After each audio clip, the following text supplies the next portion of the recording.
SJZ New Works Fest 2021 is supported by AARP California, Silicon Valley Community Foundation, Visit San Jose, and San Jose Jazz supporters.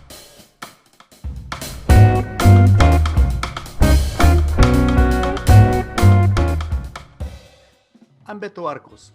I'm the curator of Latin music for San Jose Jazz programs. Today, I'd like to welcome you to a very, very special program that's part of San Jose Jazz's first ever New Works Fest. Today, I'll be in conversation with three renowned Bay Area artists: Brazilian vocalist, pianist, and composer Claudia Villela, percussionist, composer, and band leader John Santos, and Vietnamese American multi-instrumentalist and composer Vân-Ánh. San Jose Jazz would like to thank sponsors AARP California, the Silicon Valley Community Foundation, and Visit San Jose, media partners Downbeat and KCSM Jazz 91, and especially Break Room funder the John S. and James L. Knight Foundation for their support. Presenting over a dozen artists and 4 nights of performances, New Works Fest 2021 is an outgrowth of San Jose Jazz's Jazz Aid Fund, which provided individual grants of $1,000 to 33 San Francisco Bay musicians to create new work. Based on the work submitted, 11 of these artists were chosen to perform in the fest, creating a group that spans genres, generations, and geography. More artist information, links, and tickets are available on the website.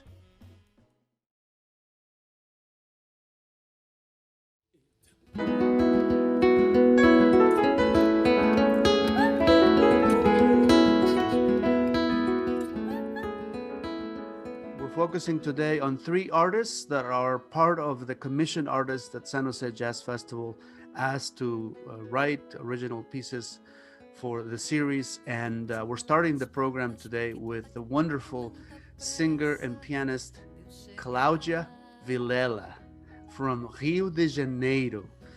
Claudia's voice gets all the attention, and it's easy to understand why. Her glorious 5-octave instrument is one of the wonders of jazz, beautiful in every register. Born and raised in Rio de Janeiro, Claudia interprets lyrics with keen emotional insight and supple rhythmic command. A supremely inventive scat singer, she has honed a vivid vocabulary of sounds that can evoke an Indian tabla, a muted trumpet, the insistent twang of a berimbau, the call of a flute, or the distortion of a Stratocaster. Joining me from her home in the Santa Cruz area is the wonderful Claudia Villela. Claudia, bem-vinda. Muito obrigada, Beto. Prazer é meu. My pleasure. You are from the quintessential Brazilian city, Rio de Janeiro. I was lucky and privileged enough to have been there for a full week a few years ago to do interviews with musicians. And I will just tell you this, I could not get enough of the city. The music, the vibrancy, the excitement of the city. You carry that with you, right? Right. You leave Rio, but Rio doesn't leave you. Leave you. That's for sure. That's for sure. It continues to be the wonderful city, the cidade maravilhosa, despite all that's going on. The Yeah. music goes on. Yes. Um, One thing that for me that struck me is how music permeates everywhere. It's the music is everywhere in the city. No matter where I was, there was music. Tell me about your upbringing and the kind of environment that you grew up with.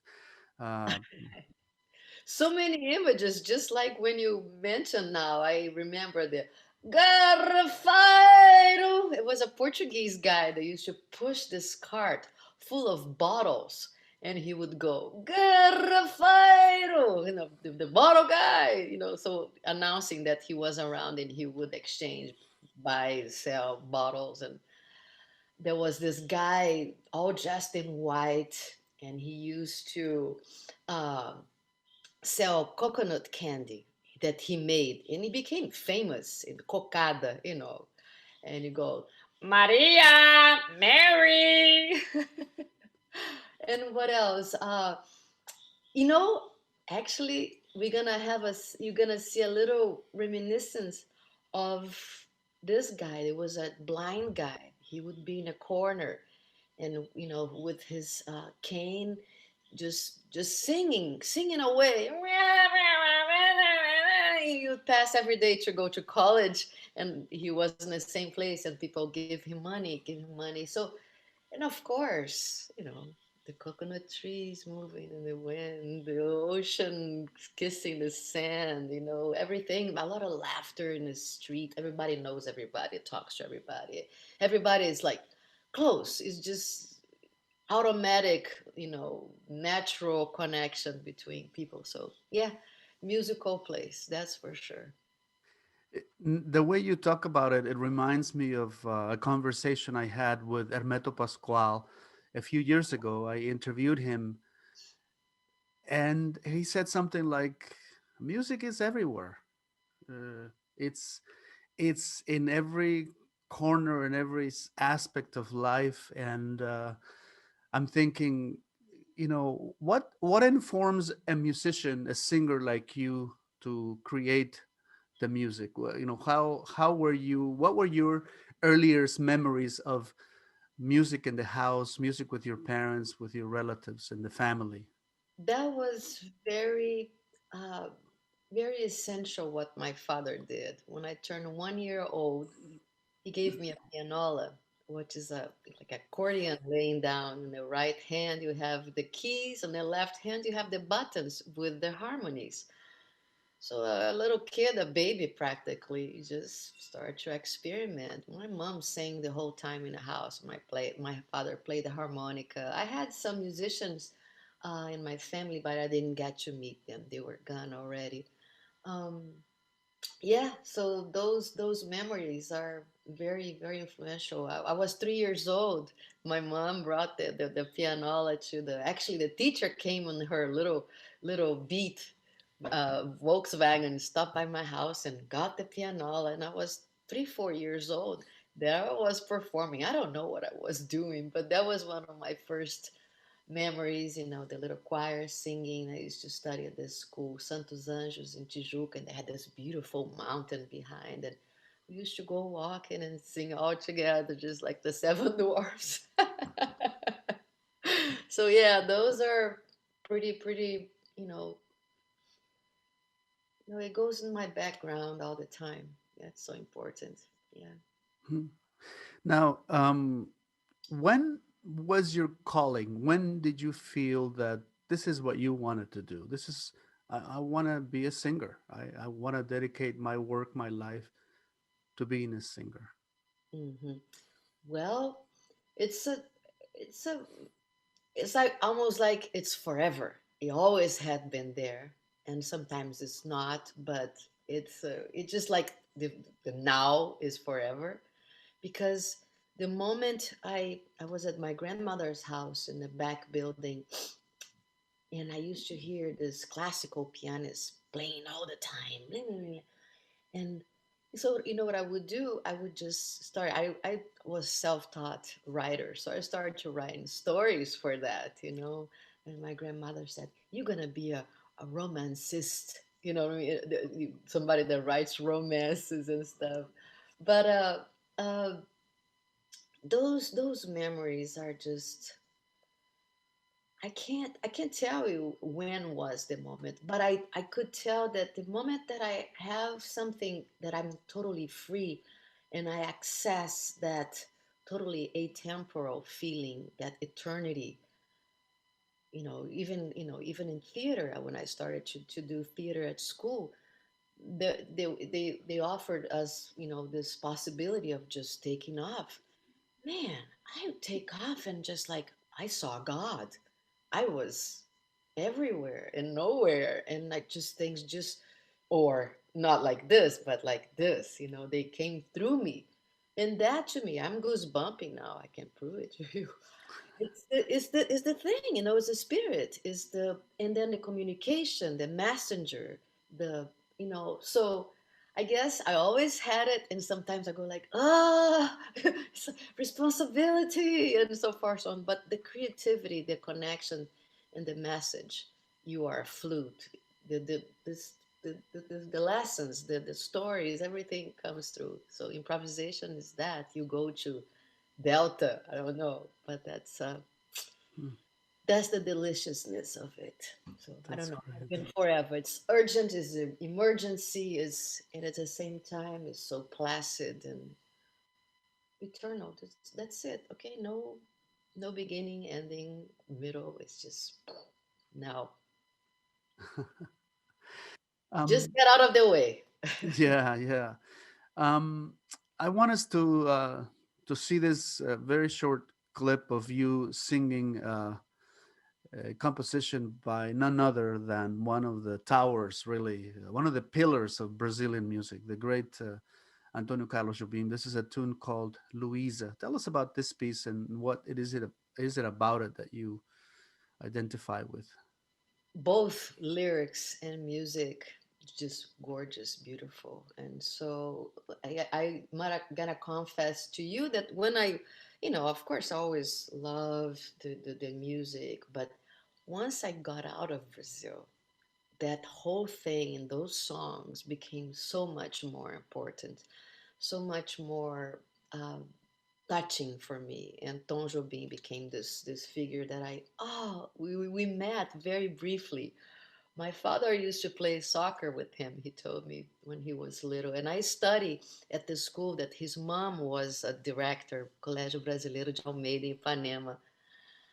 And I never met him, you know, I always had opportunities to almost, but then I came to the US. But the thing that happened was um, at the back room after a concert, it was a whole bunch of people's concert. From the end of the room and me and the other end, our eyes met, and it was like, and during the whole time he was looking at me going like this, and I'm going like, oh my god, that's Tom. Hey, I'm gonna go say hello. No, I'm not. But there was just, so I was just shy. I just missed an opportunity that to say hello. You know, you're awesome, such a, you know, you are angel. To me, you know, the more I got to know about him and get, you know, deeper in his music, it was a prince, Mr. Tom Jobim. Too bad. Next Mm, lifetime. yes. Yeah. Well, let's take a look at this video, Luisa, with my guest Claudia Villela. Vem cá, Luísa, me dá tua mão. O teu desejo é sempre o meu desejo.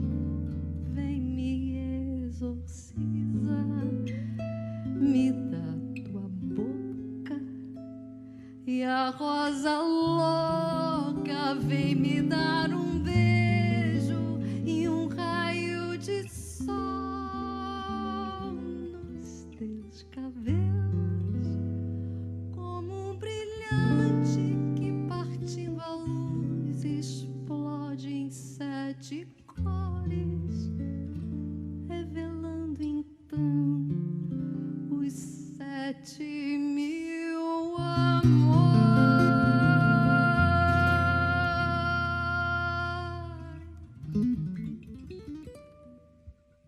Que eu guardei somente pra te dar,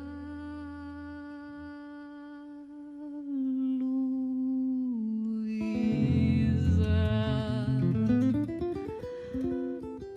Luísa, Luísa.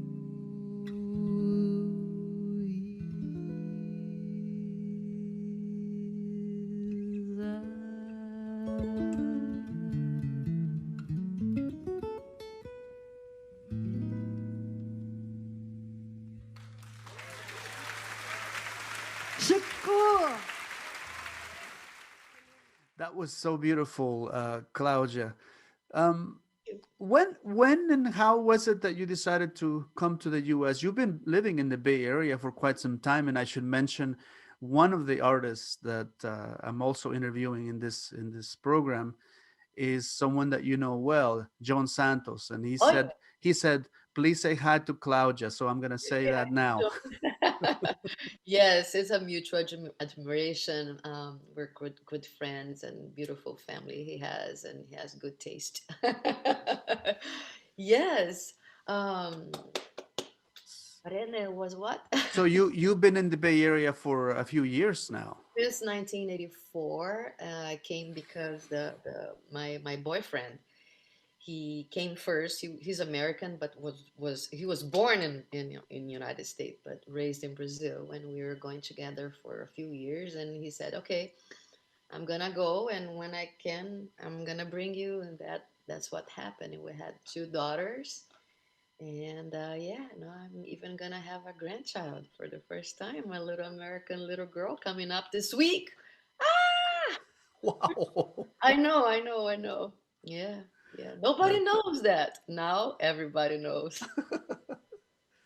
Yeah, uh, I'm excited. that's So yeah, that has been a long time. So I have been here longer than I have been in Brazil, actually. wow. That's amazing.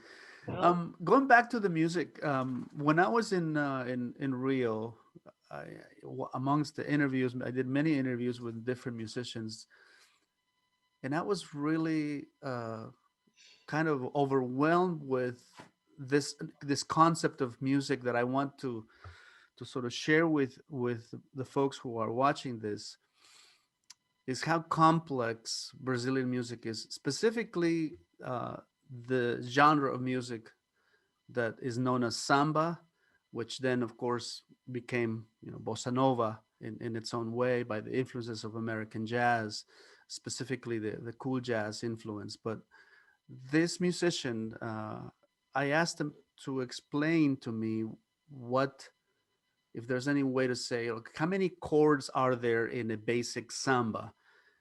And when he told me, I was just like, "What?" and well, I depends. Yeah, depends. You can so have he very said basic ones and much more involved ones, you he know. says the basic, and you can talk more about this, Oh yeah. but I want to set it up.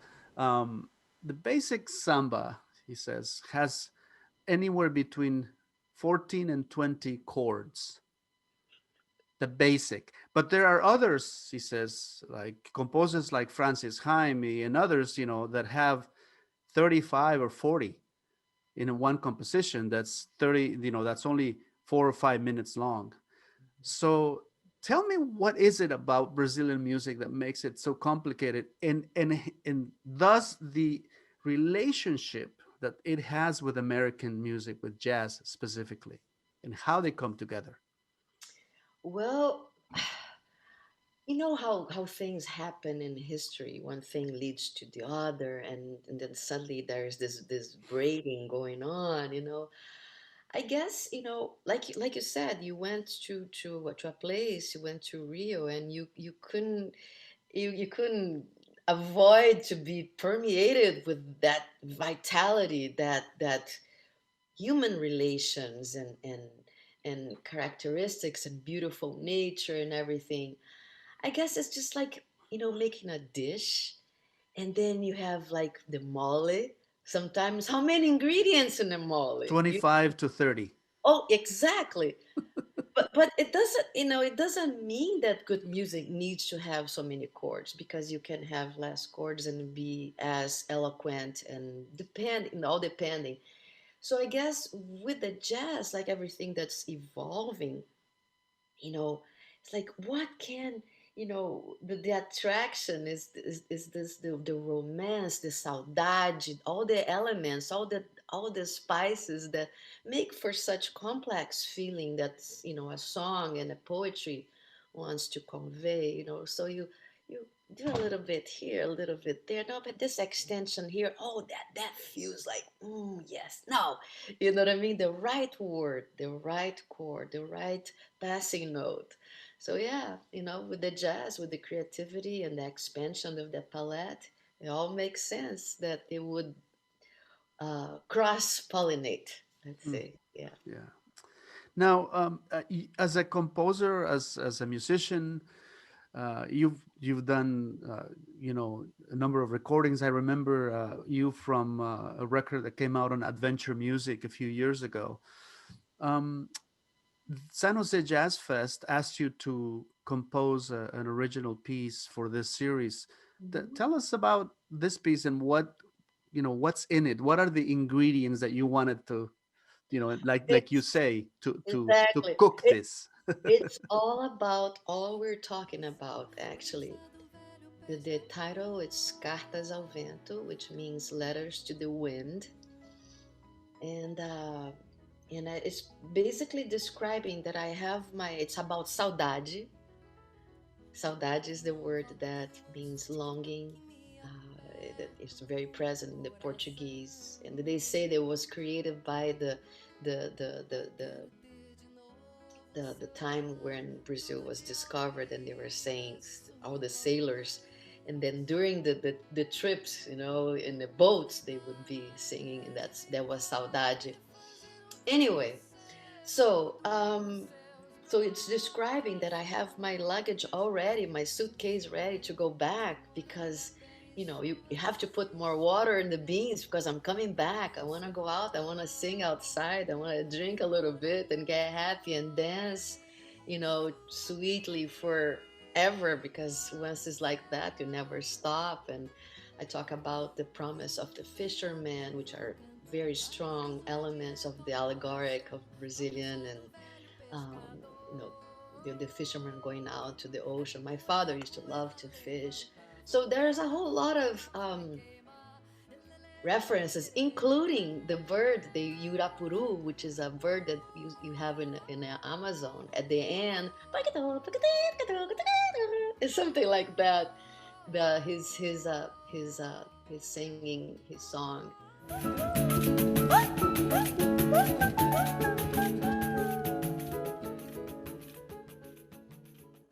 So it's really about missing everything Brazilian in that terms of people and moments and life and but doesn't only refers to Brazilian. It refers to saudade.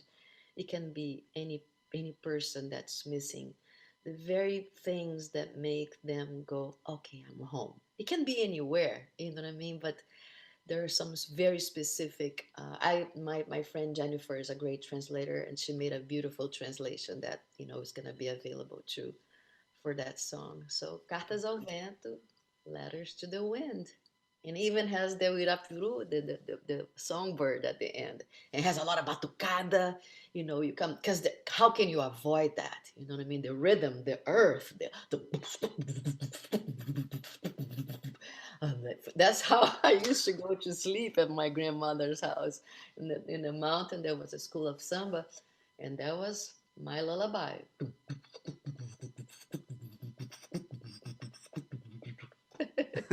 Now that you mentioned that, I have to say something about that. I had the luck and the privilege to go to, it's called the Samba Mangueira, and I cannot tell you what a dream. I was pinching myself. I kept saying, "Am I here?"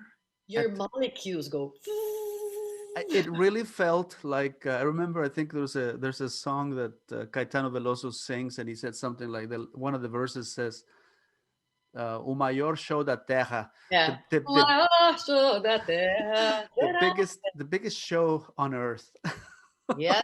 Yes, yes. I was fortunate to go to some desfiles, and it's just, oh my God. There are so many beautiful things, we gotta concentrate on those and make our own, mosaics of those pieces. So I guess that's what we're doing.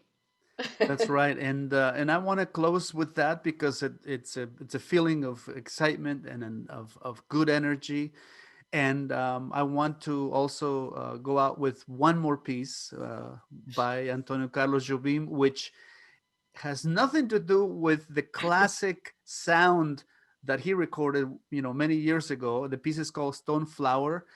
And what you do here is, tell us what you do here in this piece. I don't know, I think I was channeling the blind guy, you know? It just, I don't know if people might not understand what I was saying, but there was nothing premeditated.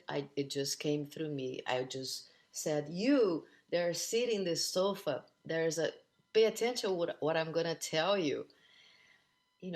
Plant your little trees. Take care of the little birds. Take care of the little birds. That's how, that's what Tom is saying. You know what I mean? Listen to Master Antonio Carlos Jobim. Cuida dos passarinhos, cuida dos passarinhos. Take care of the birds. Plant your tree.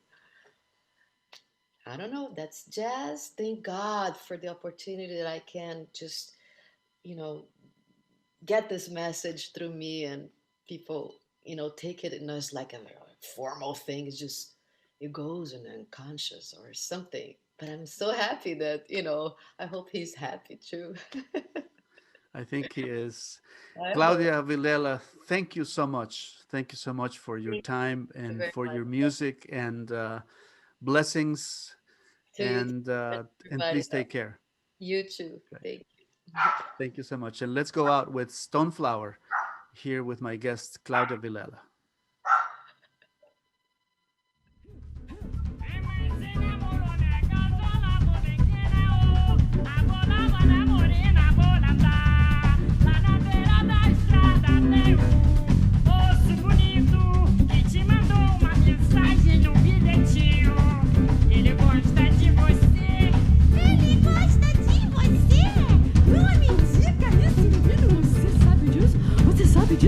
Você sabe disso? Vocês aí que estão sentadinho no seu sofá, preste bem atenção no que vou te dizer. Olha, todo mundo planta sua arvorezinha. Cuida, cuida, cuida dos passarinhos, cuida dos passarinhos, cuida dos passarinhos.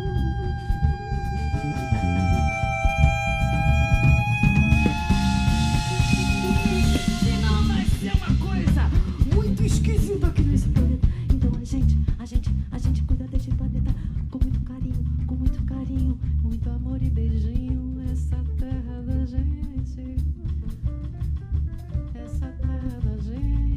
olha o ritmo da terra, ouve o coração da terra. Já dizia mestre Antônio Carlos Jobim, cuida dos passarinhos, cuida dos passarinhos.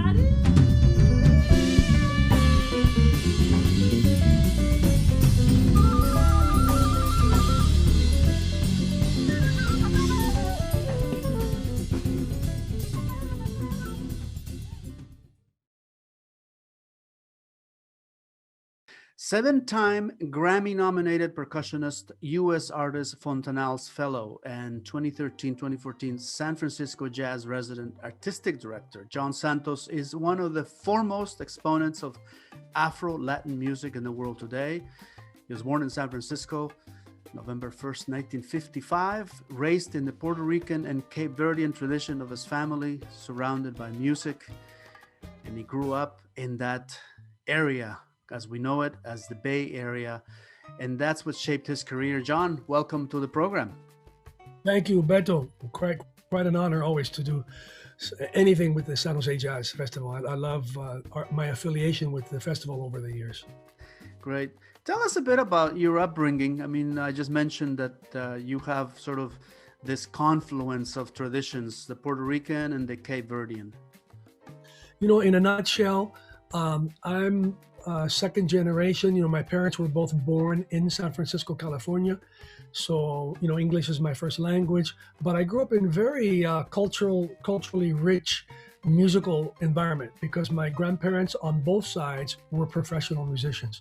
So my Cape Verdean grandfather, who was born in Cape Verde, he played accordion and guitar, and all of his friends were musicians. And I remember like yesterday, back in the early 60s, being in his kitchen while he would cook that beautiful Creole food, and they would be playing that beautiful Cape Verdean music.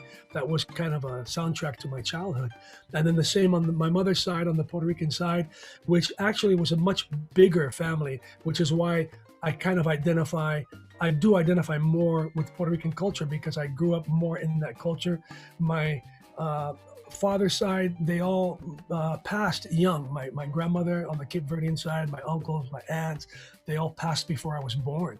So I only had my grandfather, and then when I was about 10, he got very old and sick, and our relationship kind of came to an end at around that time. But on my mother's side, I have a ton of uncles and aunts and great uncles and great aunts and cousins and music. And my grandfather on that side was also a professional musician, Julio Rivera, and also Fidel Cortez, because my grandma was married a few times, and she always married musicians. So we had a lot of music. So that's it. I grew up in the Mission District in that Puerto Rican household, and we identified with the Puerto Rican culture, with the food, and with the language through the music, right there on Hampshire and between 22nd and 23rd in the Mission District. You know, for so many years, when I think of the Bay Area and the Latin music, I always think of John Santos. I mean, I moved to Los Angeles more than 25 years ago. But I always had that sense that the sort of Latin jazz force was always in the Bay Area. And yet people seem to always think of the East Coast, especially around New York, as the place where it's happening. But the San Francisco Bay Area has had quite a history of great musicians, right? Yeah, no doubt. We're proud of that tradition, but you know, it's like a small but mighty tradition here. You know, we don't really compete, I don't think, with the East Coast, because there's no question New York is the capital of the salsa, of jazz, of Latin jazz. But we have our history here, and we have a musical tradition that goes back a long way in our families, as well as dance music. And of course, in the 50s, that West Coast kind of sound with Cal Jader, what he established coming out of the San Francisco in the early 50s, I was closely connected to that, because I was born in 55, but my father went to high school with several of the members of the Cal Jader Orchestra, the original group, Benny Velarde and Carlos, the brothers Carlos Duran and Manny Duran and Eddie Duran. They were all part of Cal's first group, and my father knew them all very well as some of the other members of the band.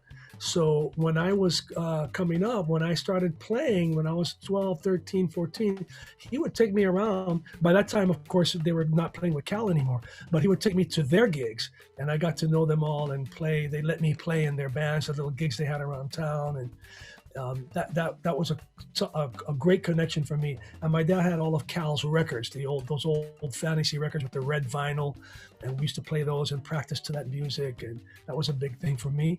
And then of course that percussion section that Cal had, you know, that eventually included Mongo Santa Maria, Willie Bobo, Armando Peraza, you know, great percussionists who lived here at certain points at time. Armando especially lived here for decades and was a very important mentor and teacher for me. So that's a big connection for us.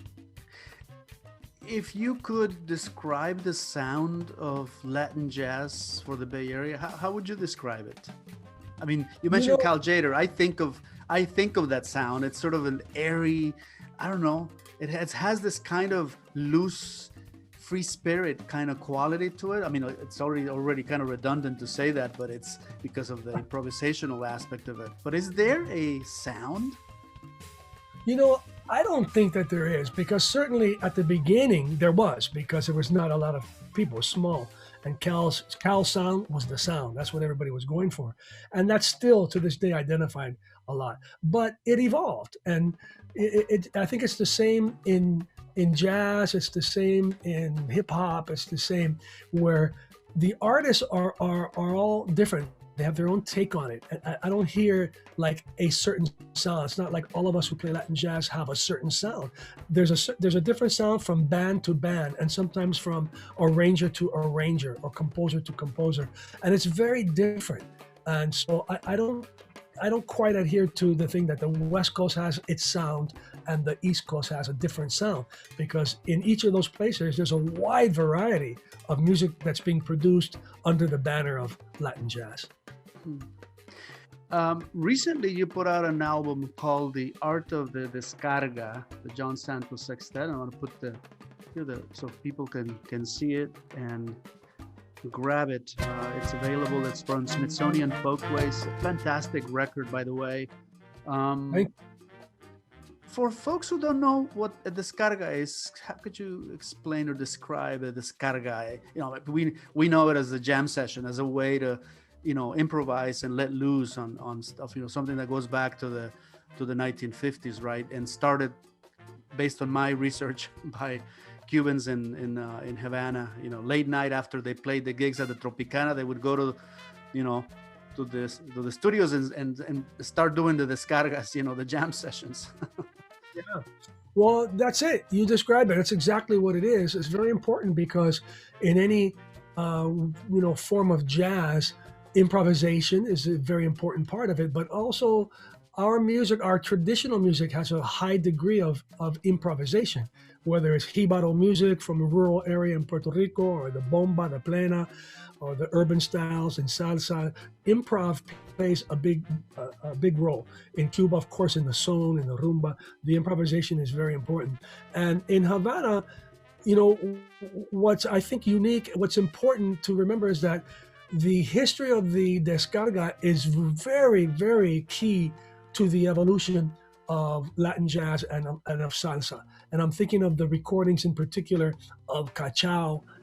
I think those are generally the ones that are the most highly respected. There were some before him. There were some that came out. Bebo Valdez did some beautiful ones, Julio Gutierrez, but Cachao's were the classic ones that came out in '57, I believe.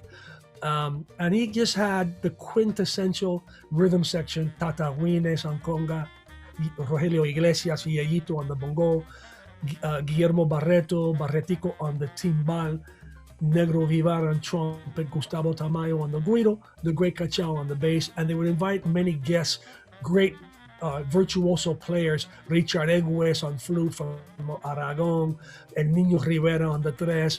Those recordings have so much incredible music on them. They're really like the Bible for us in terms of learning how to play with swing, how to solo too, and especially for the percussion. Those the virtuosic solos that those percussionists played are the Bible for us and what we play now. If you could play like that now, it's timeless. It's still very, very timely. It just doesn't have. It's not dated. It's not like if you play like that style, it's not like, well, that's old style and now we play different. The music has evolved, but those roots are so deep and so important. It's kind of like learning the blues if you're a jazz player, that you can't be a complete jazz player if you don't learn the blues. And it's the same. If you have not studied those descarga records, particularly of Cachao from the 50s, then you're missing a big part of your studies as a Latin jazz or salsa player. In this record, you are joined by a really pretty significant group of musicians, but there is your band, the sextet, right? There is the 6 musicians that you played with for a number of years. I imagine, as musicians move around and they go someplace else, you eventually have to make decisions and invite other musicians, but there's some that have stayed with you for quite some time. I've been very fortunate in that regard of holding on to musicians and groups for long periods of time. Kind of the nature of the beast is that it's a revolving door, especially with salsa bands and Latin music, groups that work. You see the same musicians playing in all the bands, it's very common. And it's out of necessity. The musicians have to work, so whoever offers them the work, they go. But I've been very fortunate to have a nucleus of musicians who really, consider the music the way that I do, with a great deal of respect, and know that it's only through sticking together and really learning nuances of how to communicate and how to play with each other that you could go beyond just reading the charts or just being a sideman, just being simply somebody who comes in and does a job and go to the next band, like a mercenary. That has its merit, and there are a lot of great musicians who play with great feeling and great heart who do that.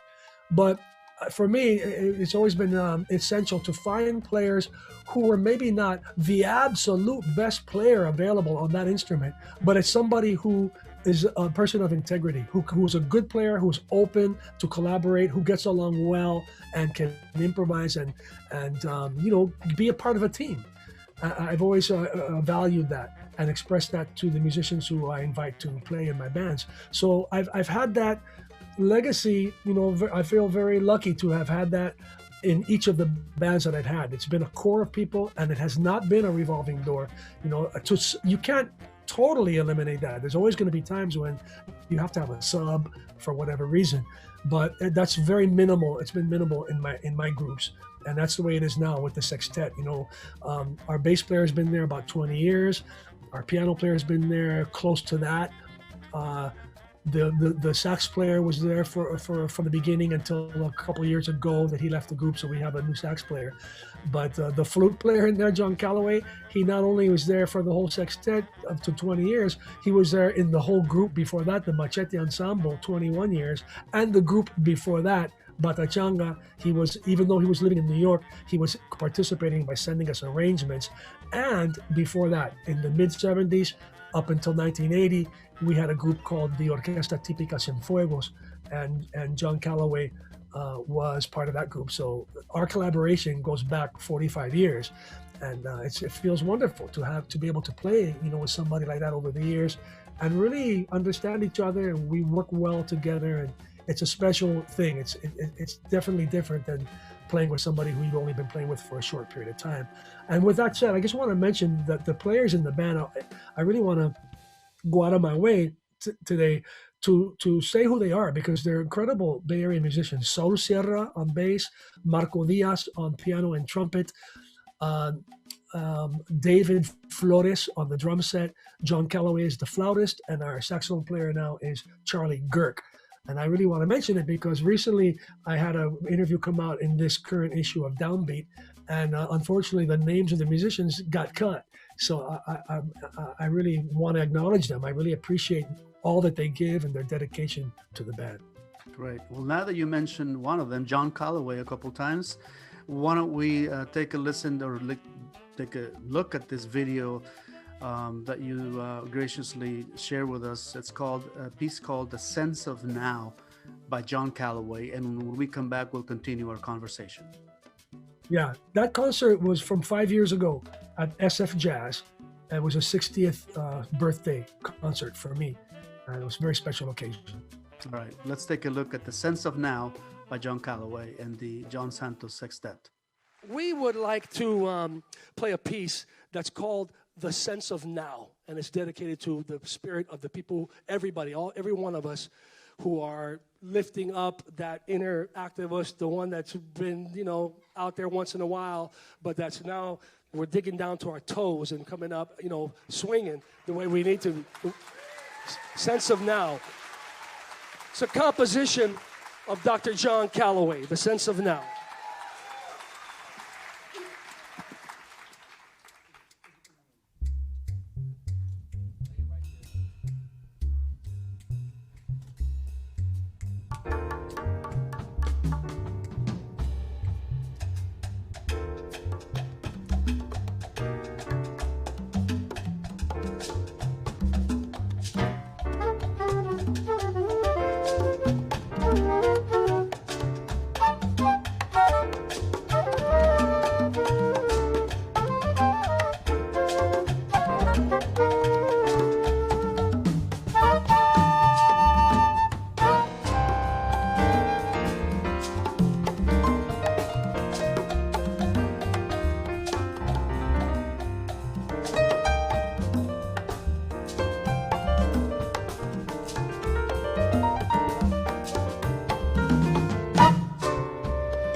conversation with musician John Santos, and we're talking about his career, his work with the band, and his music.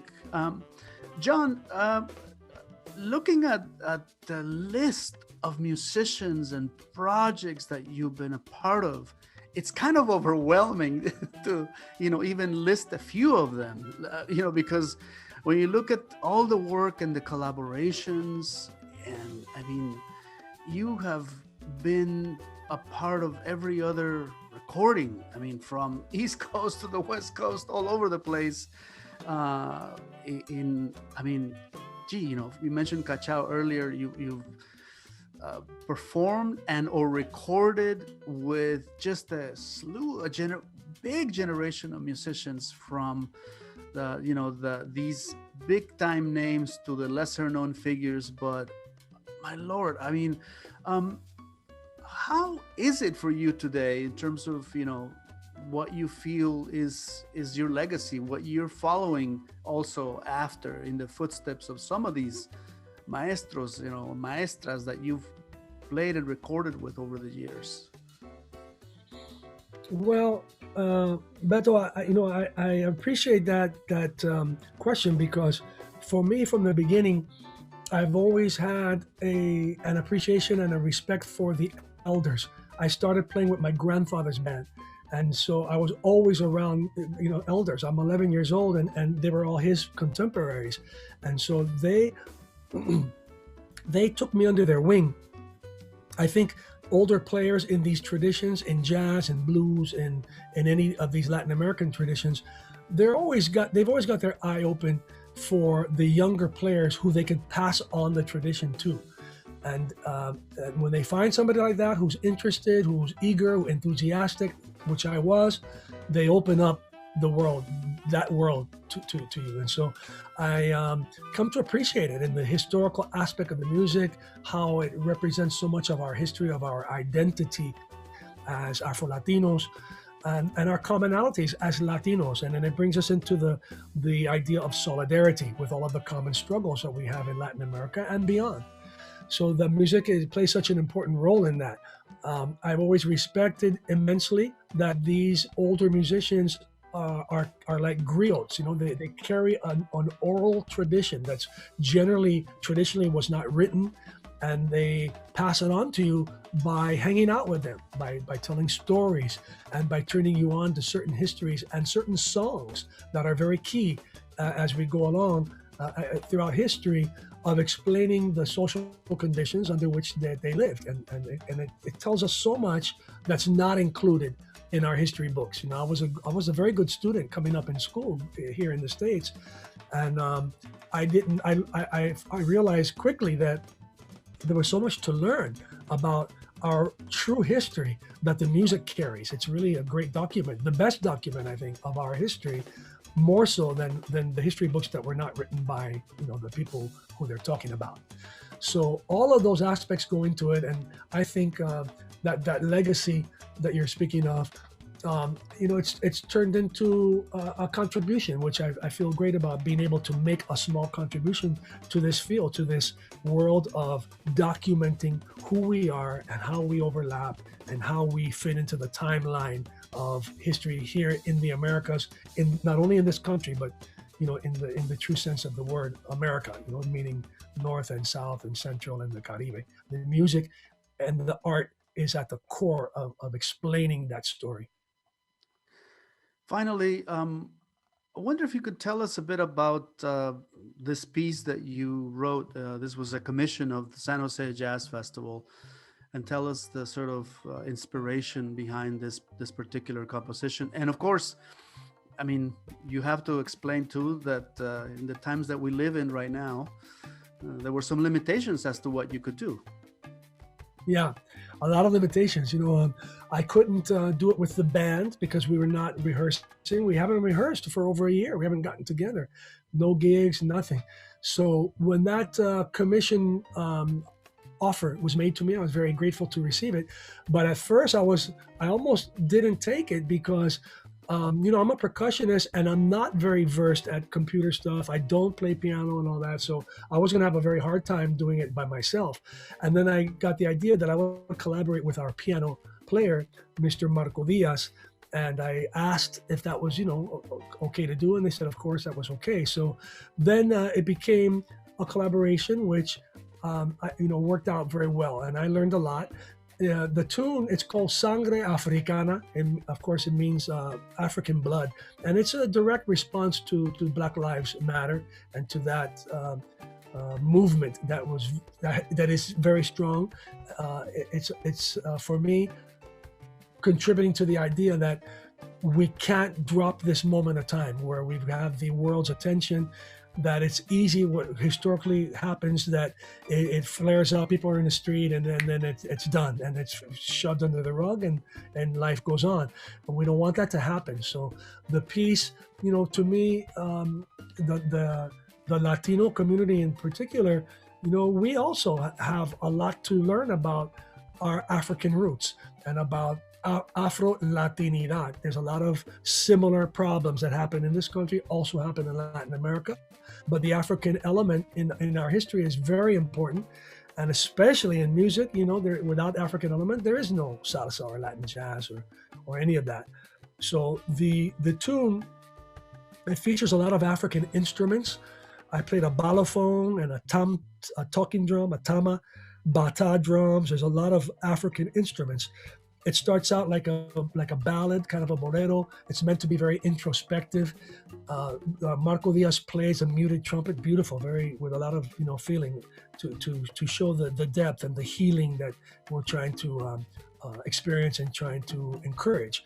And then it has some like an avant-garde kind of section in the solo where it gets very kind of out there with the harmonic progression and the solo. So it's to show the depth of African elements in our culture, all over the Americas. And then it ends with a very African part at the end, and the chorus says Sangre Africana que corre por mis venas, talks about African blood that flows in my veins. Tiene nobleza aunque está en tierras ajenas, meaning it's noble, it has nobility and dignity, even though it finds itself in strange lands. So it's just an ode, an homage to our African roots. John, thank you so much for your time. Thank you for those thoughts, and thank you for such a timely, inspiration, especially for this particular piece that you just talked about. Until next time, thank you very much for all the work that you do, and all the best to the family. Igualmente, thank you, Betto, and to all the folks at San Jose Jazz. Thank you. Looking forward.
A fearless musical explorer. Van Anvo is an award-winning performer of the 16-string dantran. It's a zither. She's an Emmy Award-winning composer who has collaborated with Kronos Quartet, Alonzo King's Lines Ballet, and Yo-Yo Ma.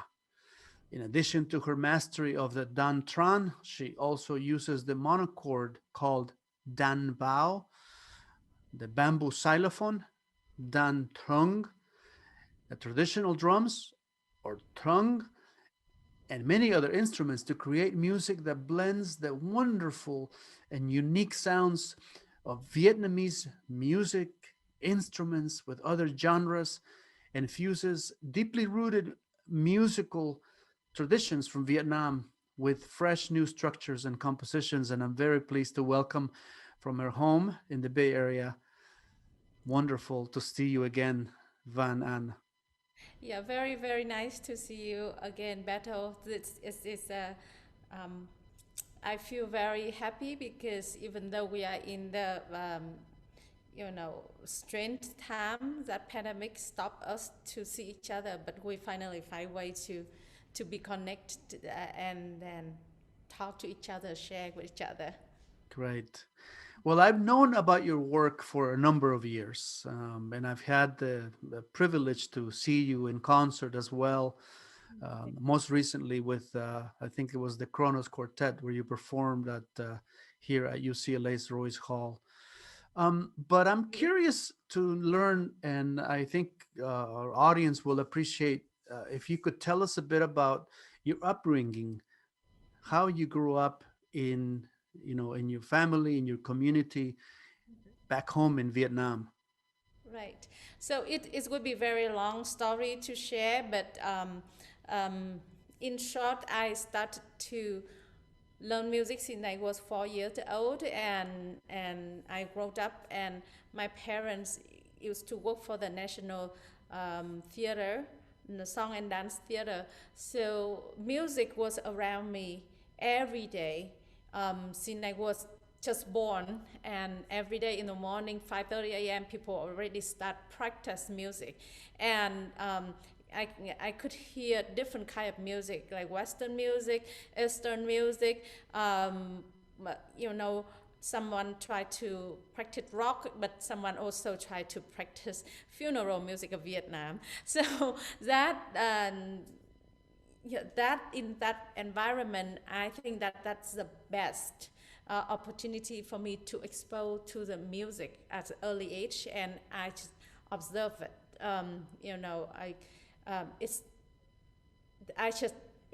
The music got into me slowly, day after day, and then after I got into the National Conservatory of Music, I also follow and be accepted to learn music under 6 different master musicians for different music genre of Vietnam. So I would say that I am well trained in traditional music, but also I can read and write and understand music history and music analysis from Western music. So that's why it helped me to be able to create music. When I moved here, it helped me to be able to create music that strongly rooted in Vietnamese music, but then helped me to find a way to be able to work with and work with the Western musician like other groups that you just mentioned, and also find a way to speak more of the voices of my generation and my community. When you talk about Vietnamese traditional music, if there is any way to understand it, tell us roughly, because there is a history. There is what was called court music, right? Yes, that's it. And there's popular music. Yes, yes. Basically, in Vietnam, we have 54 ethnic groups that live along the country, and mainly divided into three regions: North, Central, and South of Vietnam. So in northern area, we have Northern opera and folk music from the north. And then in the central of Vietnam, we have court music and also folk music from central. So court music, especially in Vietnam, the central of Vietnam is the place that we have the last king and queen, and it's very, meet and even right before the end of Vietnam War, we still have the king and queen. And then we have in the south, we also have Southern opera and also folk music. So that's the main genres that we have in Vietnam. And then we have many different subgenres that, because it comes from 54 ethnic groups. We have many different instruments and dialects that each of that music will reflect the tone and the sound of that dialect as well. Very complicated, and you mentioned the various instruments that you play. Give us an idea of how many and how complex those instruments are. You have one, your main instrument, right? The dan tran that you have there nearby. Show us this instrument and tell us a bit about it. So this is my dan tranh. So it is the same. It comes from the same family with Chinese gucheng, Korean kayagum, and Japanese koto. And then the further relative member is the zither, and then all the way to the west is the harp. So we play on the right hand, sit horizontally, and then we use our left hand to bend the note. So the Vietnamese music, the soul of Vietnamese music actually lives on the musician's left hand. And not many people know that. Even when I first started to work with Kronos Quartet way back in 2010, when I explained to them that the left hand plays a major role in Vietnamese traditional music, and they just like, oh wow, really? Because they never thought about that. But our language is a tone language. We have 6 different tones, so it's go up and down differently. And also, like I said earlier, because we have different ethnic groups, so each group have different dialect. So the left hand allow us to bend the note so that we can express whether the tone go up or down, or go this way or go this way. So we have like we have a same word, like spelled like M-A, but we have 6 different meanings. Yeah, like ma, ma, ma, ma, ma, ma. For one word. For one word spelling exactly the same, but we have 6 different meanings if we change the tone. Because they're all different, pronounced differently. Yes, yeah. Because we change the tone, so it's become like mother, young rice, graveyard, what else? And horse, and then what else? Ma,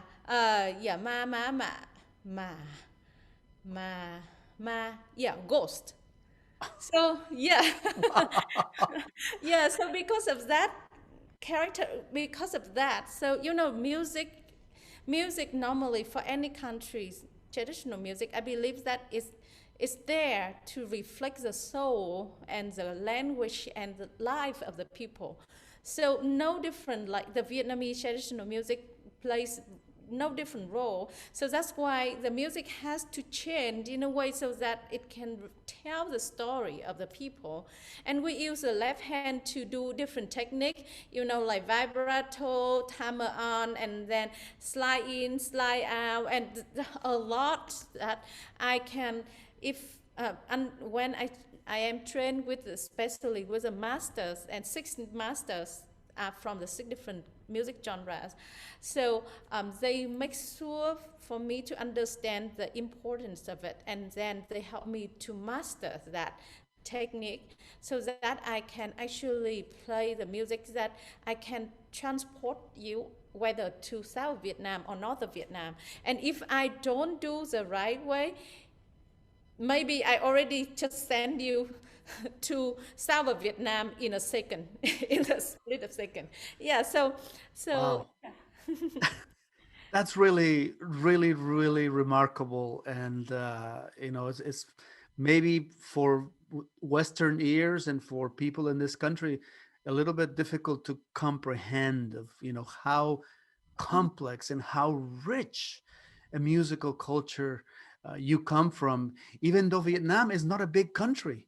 And Yeah, yet we are very, it's a small country compared very to, small. you're surrounded by, China, for example, Exactly, yeah. that is in a sense kind of overwhelming, and yet Vietnam has an amazing, complex, rich musical tradition. Yeah. I wonder if you could now tell us about this other instrument that we're going to hear a little bit of in the video that we're going to watch Oh, some of, and as this is an instrument that I was always so touched by it because of the sound. It has this kind of special, unusual sound, and it's the dan bao. yes. So danbo is an instrument that originated from Vietnam. So it was invented in 9th century by the people, like the beggar on street. So since the beggars doesn't have much in their life, so they just create an instrument with only one big bamboo trunk and one string. Yeah, one string. That's it. And then water buffalo horns, which is very amazingly allow us to the possibilities that we can bend it up and down. So after this, you will all see it's in the music that in the clips that you will see after this. So I can bend it up and down. So if you know a little bit about music, so instrument normally can only bend up for about like maybe 2-3 steps, but I can bend this instrument up to 5 steps at a time. Or if I bend it down, then I can literally go down to 2.5 octaves, and then I bend up again, and then it go up, back up 3 octaves up. So and seamlessly, it stays sustained very seamlessly. And of course, up to now, we changed it into an electronic music instrument so that we can share more with people in concert. But in the past, it's just made by the bamboo trunk, and it's very soft-spoken instrument. Yeah, but that instrument allowed, again, all of the Vietnamese traditional instrument, if you see and start to get the understanding of it, the left hand is very important, and dan bao is no different. It is very expressive in that way. Yes, it is. So let's take a look at this clip. It's a piece called "On Sharing a Husband," and then when we come back, I want you to talk a little bit about the inspiration behind this particular piece. Let's take a look at this piece on sharing a husband with my guest here in studio and talking live from home, Vân-Ánh Vo. Okay.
with Van Vo, and we're talking about the music of Vietnam and the music of this remarkable musician based in the Bay Area.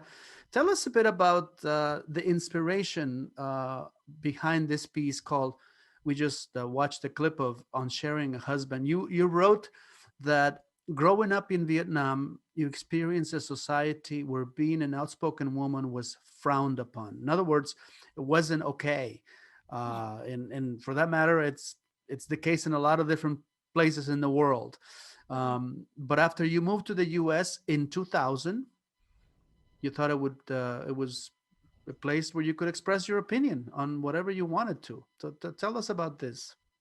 Yes. So on sharing a husband, I created a piece actually after the election in 2016.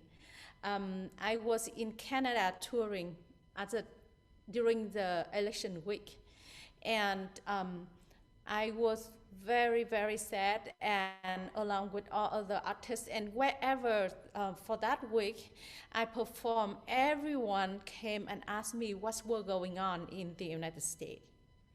And I would say that I was very maybe I too naive, because yes, in Vietnam, a woman in the past and still to this day, being a woman, you have to fight a lot around, and you don't have the right to just to make a decision for your own life, and everything has to go before you. And that, and in the past, our women couldn't go to school. All they could do is just to give birth to the children, raise the children, cook and clean, and that's it. And so, so when I moved here, I thought that now I can be who and do whatever I want to do. But the election in 2016 obviously showed me that that is not the case. So that's why I think that I want to write this song to share my own feeling, because music is the best tool that I can use to share my thought, and then also a way to march along with other women.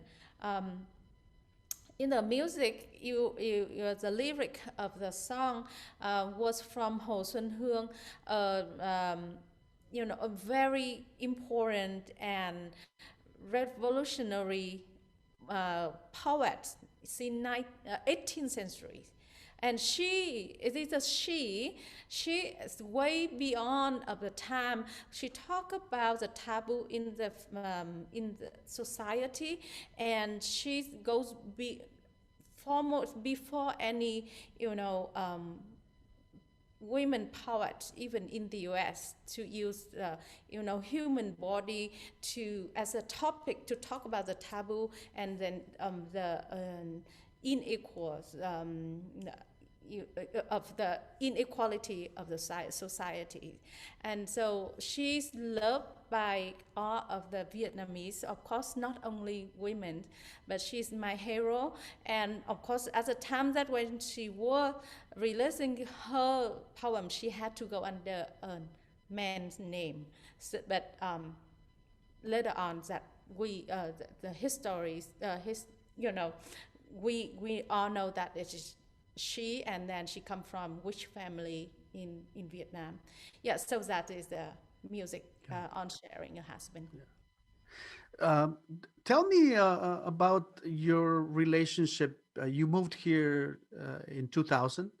Mm-hmm. Tell me about your relationship with Vietnam. You keep going back, right? Yes. You have an ongoing relationship with the country. As you know, and people know, this country has had a very complicated relationship with Vietnam, yes. For quite a while. But you've developed this positive attitude about this U.S.-Vietnam relations, right? Yes. So I think that my life has been attached to many important historical timeline of Vietnam and the U.S. Basically, I was born right after the Vietnam War, which is we call the American war in Vietnam. So I was born right after that because my father was drafted to the Northern Army because he had no choice. He had to join the army, but he chose to be the musician because he didn't want to shoot any people.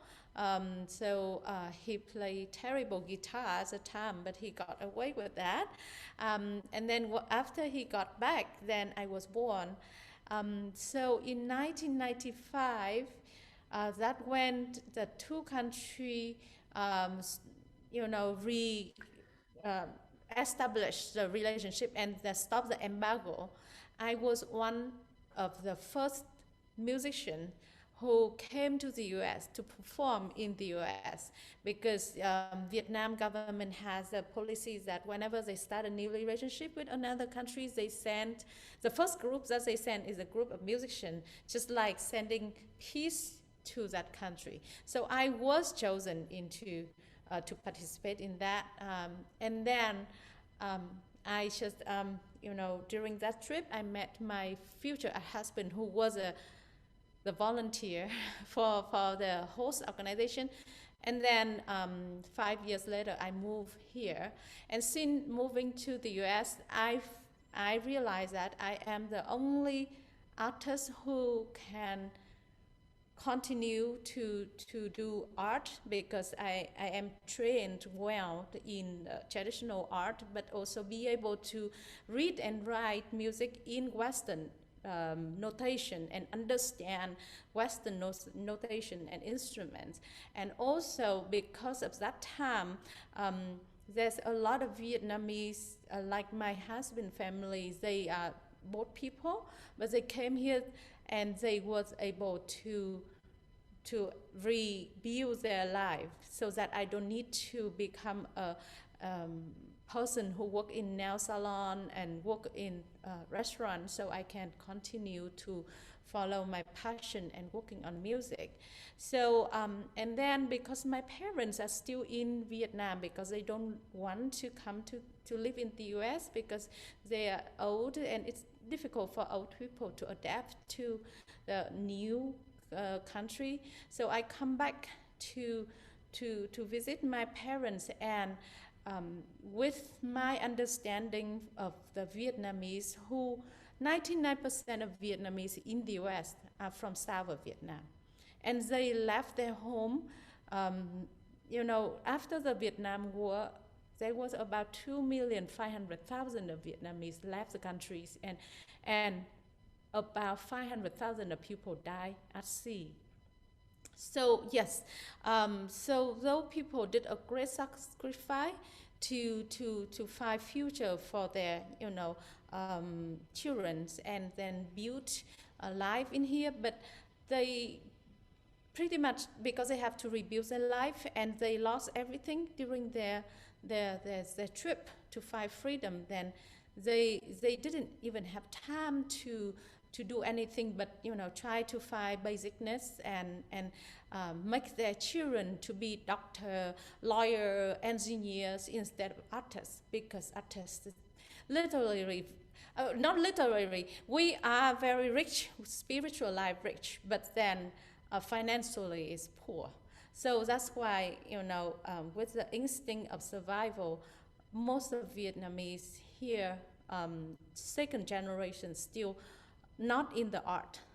But then because I married to my husband, who is an engineer, so that allowed me to continue to do music and understand their story. And I think that the conflict that we have, the pain that we have, mainly is because we don't understand each other.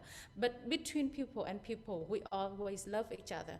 So I start to share what I know with the with the U.S. Embassy. I start to do a lot of workshops at the U.S. Embassy in Hanoi to share with them what it is, like the Vietnamese in the U.S. And then I think that somehow I just become the bridge to connect people, Vietnamese here and in Vietnam. And I have been, using my music as a bridge to not only to bridge Vietnamese together, but also reach out to other cultures and share the beauty of other culture as well as the Vietnamese culture. Well, we are so lucky that that you are doing what you're doing, and I'm so thrilled that San Jose Jazz asked you to write a piece, for this period, and so I would like you to tell me a bit about the piece that was commissioned by San Jose Jazz. It's called Fire, and it features two members of the Blood Moon Orchestra. Yes. Jimmy Nakagawa on taiko drums, which is wonderful, and Joel Dable on marimba lumina, a very special type of marimba. And it looks like it was recorded right behind you where you are. Yes. Yes. Yeah. So fire is means a lot to me and also to my ensemble. The thing is that when we start, when the pandemic start, I was very innocent again, and I believe that all of us was the same thing, the same thinking, because I thought that, well, by May we should be over with this, and I have a number of concerts, and especially the one that premiere at Stanford Live at Stanford University, and it was in May last year, and we just like, oh, no problem, But then within a week or two, things start to drop on my head, like cancellation after cancellation. Everyone felt so uncertainty, because the more we move forward, the more we saw that we didn't know anything about the virus and what happened, what's going on. And so by the end of June, I found myself like I was frozen in a box, that I couldn't do anything, and everything that I had planned for 2-3 years ago, it's just gone. And even my world premiere of my piece in this March at the Kennedy Center also just like gone. Like we didn't know what would happen and when we would be able to do that. But then in July, my husband again, who has been a big supporter to my work, and he said that maybe I try to get out of it, to just do something. And I stopped feeling sad and miserable or whatever I felt. I try my best to help my ensemble, and but so in July I started to try to write music again, but then to be honest, I felt myself like floating. It's not like no direction. I didn't know what I do. So I actually wrote Chrono Quartet commissioned me a piece, and I named it Adrift, which is to just talk about the floating, no direction. Adrift. Yeah, Adrift. Yeah. And so in early of January this year, San Jose Jazz contacted me, and they said that they, through their own selection committee, they select me along with other 31 artists to commission new piece. And I was so happy, because they also start to have a plan of maybe sharing the new commission to the New Work Festival, because like all the festival just gone, disappeared. So then to be selected for the New Work Festival, San Jose Jazz chose the 10 best piece, and my piece were in that as well. So I was so I just found myself so much hope again. And then I said, like, okay, if I can find that much hope, how about I just include more people, as much as I can, as much as that commission can afford? Because if there are more people finding hope like me, it's better than just myself. So that's why I start to invite Jimmy Nakagawa and Joel DeVille with me to do the work. And so we work it out, and then we en masse and practice, and then, like open our door at here. And yes. So that's why the piece that I wrote, Fire, means that, fire is one of the 5 elements in our culture. That's very important. Fire destroys life, but fire also gives birth to new life. And that's what I feel like, it's give me hope, it gives me something to look forward. And so it is a way telling me and others that the pandemic cannot destroy us. It cannot destroy us. We will rise up, and then we will be strong again. So that's why I wrote Fire. Thank you so much, Vân-Ánh, for such a wonderful way to close this program. Really, really appreciate it. And we're going to go out with this piece. And I want to wish you and your husband and friends and family all the very best. And hopefully we will see you soon live and in person. Yes, thank you very much. And thank you all of you watching this. And thank you again for San Jose Jazz, who giving hope to not only me, but to my ensemble and to all of you who will watch this. Thank you. Okay. Let's go out with Fire, featuring members of the Blood Moon Orchestra and our guest, Vân-Ánh Vo. Until then, thank you so much. Thank you.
SJZ New Works Fest 2021 is supported by AARP California, Silicon Valley Community Foundation, Visit San Jose, and San Jose Jazz supporters.